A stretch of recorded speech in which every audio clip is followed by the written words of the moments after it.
Go to your Snapchat, tap on your Bitmoji, tap the settings icon.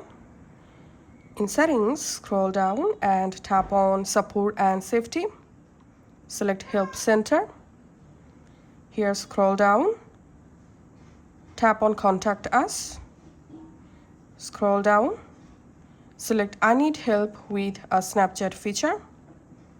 Scroll down, select settings. Scroll down, select I want to change my birthday in the Snapchat app.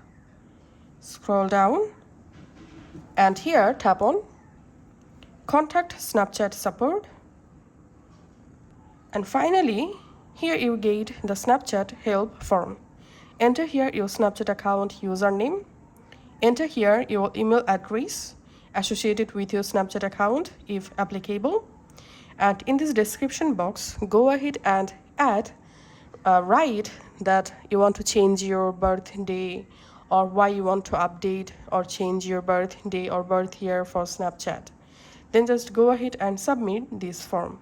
So this is the only way to change the age after limit on Snapchat.